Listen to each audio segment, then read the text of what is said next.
Dagobah Jedi Training. This LEGO Star Wars set with the number 75330, containing 1000 pieces, was released in 2022 for about 90 euros, but you won't have any problems finding it for at least 30 euros less. I bought it used, and so I had to pay even 10 euros less than that.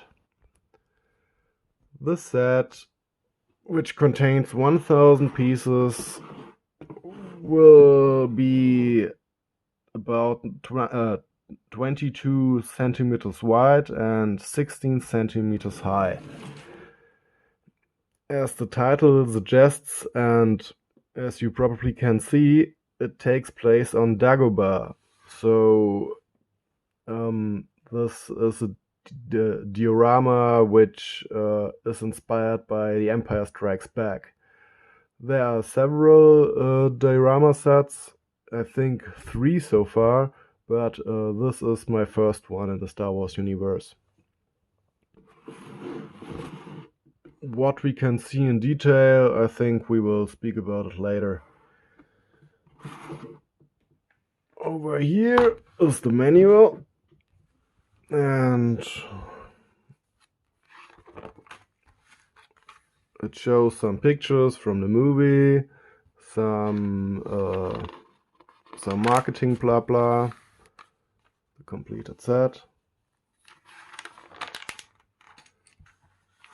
And then you can see that initially there were 1, 2, 3, 4, 5, 6 bags, or at least bags with 6 different numbers. So you had at least 6 bigger building steps. Because I bought a set used, I don't have this comfort. I just have one big single bag, and I think I will start with sorting a bit all those bricks, and yeah, then I will start building up the set. Step 12.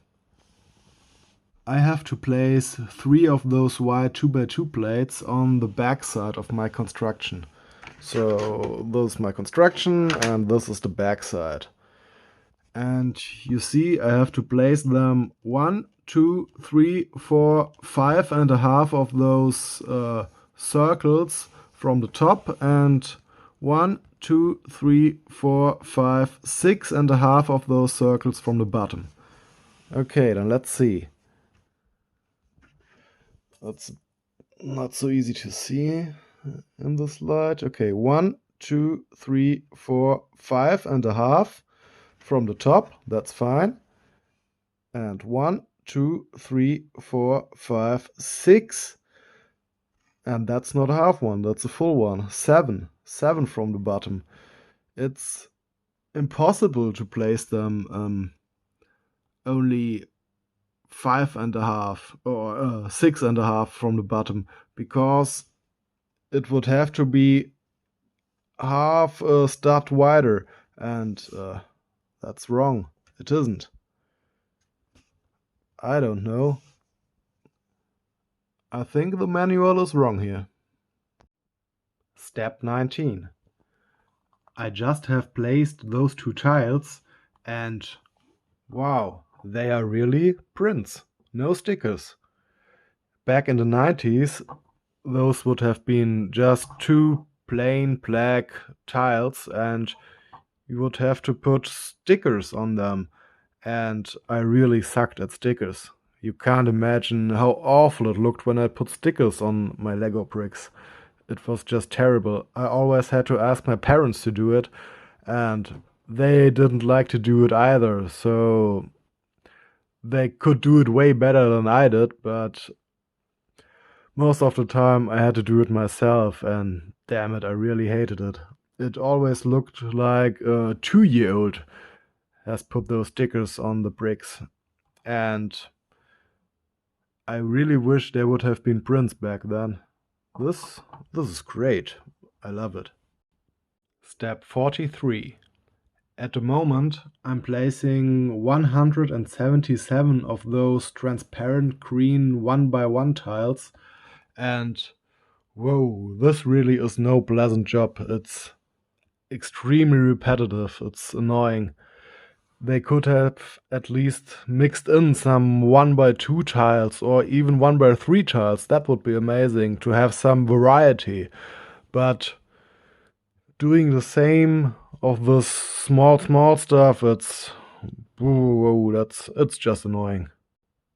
Step 120. With those brick modifieds and slopes, I'm going to build the lower part of this arched door. It will look like this later on. The problem is that the way these bricks are placed, it makes them look as if they levitate just in the air. You see this? Hopla. They don't go down flat to the ground. That's not okay.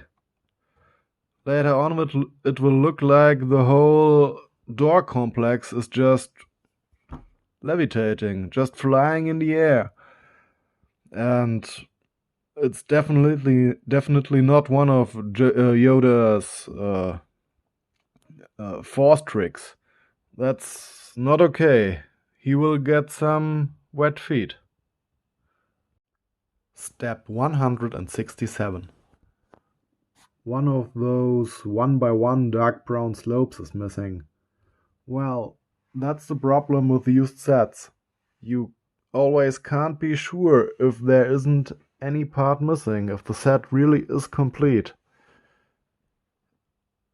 The slope would be here. This is the position of the missing slope. I will look if I have one of those slopes spare anywhere, but I don't think so. I guess I will have to order one. Step 183. I just have completed the build. Well, with the exception of this one brick I'm missing. But I will order it and I hope it will arrive soon. It isn't exactly like the scene in the movie, but I still love it. You can see the swamp is way too green, and all this doesn't happen at the same time, but it's a nice interpretation of The Empire Strikes Back. I really love it. The bright colors are absolutely alright. It makes looking at the set way more pleasant. So we got here this little X-Wing. The X-Wing is drowning, I guess. And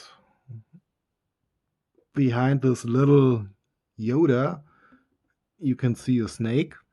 It's entering Yoda's house. Yoda itself is a nice little minifigure with a squishy rubber head. Over here we got Luke. He was doing some force training, that's why he is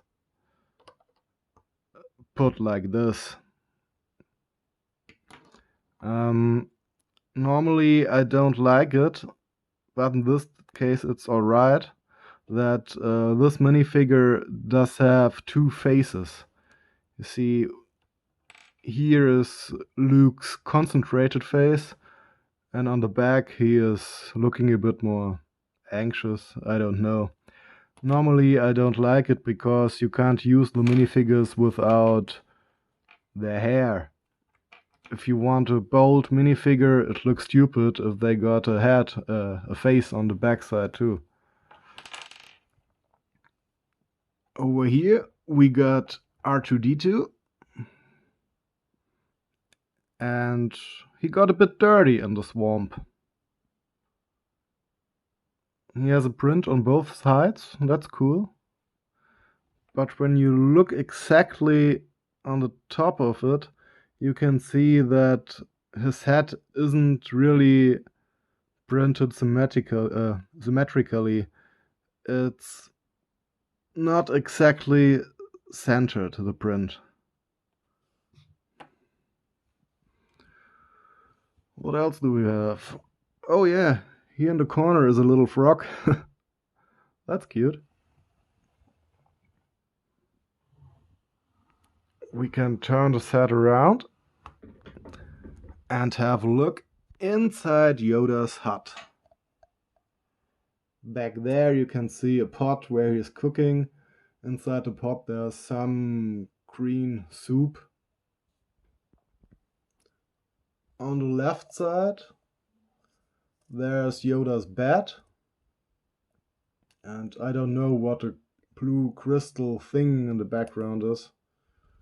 Oh, what's cool about this kitchen corner, you see over here is the cooking place, here's the pot, and then on the outside